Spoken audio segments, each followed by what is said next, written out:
बिस्मिल्लाहिर्रहमानिर्रहीम। अस्सलाम वालेकुम दोस्तों, मैं हूं Usman Ali. Welcome to my channel. और आज की वीडियो के अंदर हम बात करेंगे कौन सी ऐसी जो है वो गलतियां हैं जो कि अमूमी तौर के ऊपर एग्रीमेंट लिखते हुए लोग करते हैं, जिनसे अवॉइड करना चाहिए। और इनको जो है वो जो मैं अभी पॉइंट बताने वाला हूं, इन पॉइंट्स को लाजमी तौर के ऊपर अगर किसी के साथ आप एग्रीमेंट कर रहे हैं, चाहे प्रॉपर्टी की खरीदो फरोख्त का कर रहे हैं या खुद ही का कोई एग्रीमेंट कर रहे हैं, तो इनको लाजमी तौर के ऊपर जो है वो मद्देनजर रखें। देखिए, सबसे पहले हम बात करते चलें कि जो आपने अमूमी तौर के ऊपर जो है वो आप अक्सर हम जो है वो कोई बुक्स वगैरह जो है वो परचेज़ करते हैं, तो उसके ऊपर जो है वो एक लफ़्ज़ लिखा होता है, मुश्तरी होशियारबाज़, यानी कि खरीदने वाला होशियार है। और मैंने इसके ऊपर मुतअद्दिद वीडियोज़ अपनी बना चुका हूँ कि एग्रीमेंट जो है वो आप लिखते हुए कौन-सी ऐसी जो है वो आपको चीज़ों को मद्देनज़र रखना चाहिए और कौन-सी अमूमी तौर के ऊपर लोग गलतियाँ करते हैं, जिसकी वजह से बाद में अदालतों के अंदर केसेज़ जो हैं वो उनको फेस करना पड़ते हैं। लेकिन अमूमी तौर पे हमने ये भी देखा कि हम जितना मर्ज़ी इसके ऊपर लोगों को गाइड करें, मेजॉरिटी के अंदर लोग जो हैं, फिर भी उन्हीं तो के ऊपर जो है वो फ़ोकस करते हैं। उसकी रीज़न ये होती है कि लोग कोशिश करते हैं कि हमारे जो है वो पैसे कम से कम जो है वो बच जाएँ। आप 30 लाख की जगह खरीद लेते हैं, 3-4 हज़ार रुपए का जो है वो आप एग्रीमेंट के ऊपर नहीं लगाते। आप चंद पैसे खर्च करने की बजाय जो है वो अमूमी तौर के ऊपर मैंने देखा है कि बाहर से जो है वो 100-200 रुपए वाला स्टाम्प परचेज़ किया और उसी को कह देते हैं कि जनाब इसके ऊपर जो है वो स्टाम्प पेपर लिख दें। और फिर बाप के अंदर जो है वो ज़ाहिर-सी बात है, कोर्ट के अंदर कल को कोई मामला बनता है, तो कोर्ट के अंदर जो है वो फिर कॉन्सिक्वेंसेस उनके फेस करना पड़ते हैं। सबसे पहले मैं आपको बताता चलूँ कि जब भी आपने एग्रीमेंट करना है, कोई प्रॉपर्टी परचेज़ कर रहे हैं, तो आपने ओरिजिनल ओनर से करना है। ये जो एक तरीका इख्तियार किया गया है कि एक बंदा आता है, उसने अभी एग्रीमेंट किसी के साथ किया है प्रॉपर्टी की खरीदने का, और अभी उसने अपने नाम के ऊपर जगह नहीं करवाई है, और उस वो आगे उसी एग्रीमेंट की बेस के ऊपर जो है वो आगे एग्री प्रॉपर्टीज़ को सेल करना शुरू कर देता है। जब तक किसी शख्स के पास प्रॉपर्टी का टाइटलमेंट नहीं होगा, वो उसका मालिक नहीं होगा, आप उसके साथ एग्रीमेंट नहीं कर सकते हैं। कल को जो है वो जिसके साथ आपने एग्रीमेंट किया है, आप उसको कहें कि जनाब आप मैं अब सारे पैसे पे करने के लिए तैयार हूँ, आप मेरे जो है नाम के ऊपर रजिस्ट्री करवाएँ। अब जो जिस बंदे के नाम जगह है वो ही ना करवाएगा उसके ऊपर, तो जिसके साथ आपने एग्रीमेंट के बेस के ऊपर एग्रीमेंट किया, वो आपके नाम कैसे जगह करवा सकता है? आप तमील मुख्तस का दावा भी दायर करना आपके लिए मुश्किल हो जाएगा। फिर सबको पार्टी आप बाकियों को भी रखेंगे, ठीक है? उसमें फिर जो है वो ज़ाहिर बात है, उसके कॉन्सिक्वेंसेस जो है वो आपको फेस करना पड़ेगा। तो जब भी आप एग्रीमेंट करें, तो ओरिजिनल ओनर के साथ एग्रीमेंट करें, किसी भी दीगर शख्स के साथ जिसके ना एग्रीमेंट करें। अगर कोई बंदा आज ही कह रहा है कि मैं उसकी बेस के ऊपर एग्रीमेंट कर रहा हूँ, तो उसके पास जो है वो पावर ऑफ अटॉर्नी होना चाहिए, मुख्तारनामा होना चाहिए, और उस मुख्तारनामे की तस्दीक करवाएं कि क्या वाकई ही ये पावर ऑफ अटॉर्नी जो मुख्तारनामा दे रहा है ये ओरिजिनल है, या जो है वो कैंसिल तो नहीं करवा दिया गया है, उसका कोई अब्तालनामा तो नहीं बना। तो उसकी वेरिफिकेशन के बाद उससे एग्रीमेंट करें।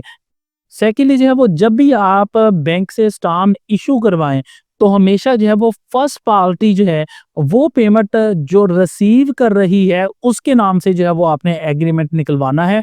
जो बंदा पेमेंट कर रहा है ओरिजिनल वो अपने पास रखेगा। ये भी एक अमूमी तौर के ऊपर होता है कि जो भी आता है जाके अपने नाम के ऊपर स्टाम्प निकलवा के ले आते हैं, और उसके बाद करने के बाद वो जिसको पैसे दे रहे हैं उसी को एग्रीमेंट दे देते हैं ओरिजिनल। ऐसा नहीं है। आपने जब भी स्टाम्प निकलवाना है, तो जो बंदा प्रॉपर्टी को फरोख्त कर रहा है उसके नाम से जो है वो स्टाम्प पेपर निकलवाएं, और सिग्नेचर करवाने के बाद जो है वो मुकम्मल एग्रीमेंट मुकम्मल करने के बाद ओरिजिनल एग्रीमेंट अपने पास रखें और फोटोकॉपी उसको दें। इसके अलावा जो है वो मुतअद्दिद हाई कोर्ट की जजमेंट्स मौजूद हैं कि आपने तमाम पेजेस के ऊपर साइन करवाने हैं। अगर किसी एग्रीमेंट के 4 पेजेस हैं, तो चारों पेजेस के ऊपर पार्टीज के सिग्नेचर होने चाहिए। 2 पेजेस हैं, दोनों के ऊपर सिग्नेचर होने चाहिए। होता क्या है कि बाज़ औक़ात जो है वो जो बंदे फ्रॉड करने वाले होते हैं, वो क्या करते हैं कि आपके 2 पेजेज़ लेते हैं, उन पेजेज़ में फ्रंट पेज के ऊपर नाम वगैरह तहरीर कर लेते हैं, प्रॉपर्टी की डिस्क्रिप्शन ऐड कर देते हैं, जो उसकी मालियत है या प्रॉपर्टी की डिस्क्रिप्शन है उसको सेकंड पेज के ऊपर ले जाते हैं और बाद में उस सेकंड पेज को तब्दील कर देते हैं। तो इस वजह से आप जब भी एग्रीमेंट आपने करना है, आप प्रॉपर्टी की डिस्क्रिप्शन को फर्स्ट पेज के ऊपर लेके आएँ, और इसके अलावा हर पेज के ऊपर जो है वो आपके सिग्नेचर होने चाहिए, तभी जो है वो एक्सेप्टेबल जो है वो होगा।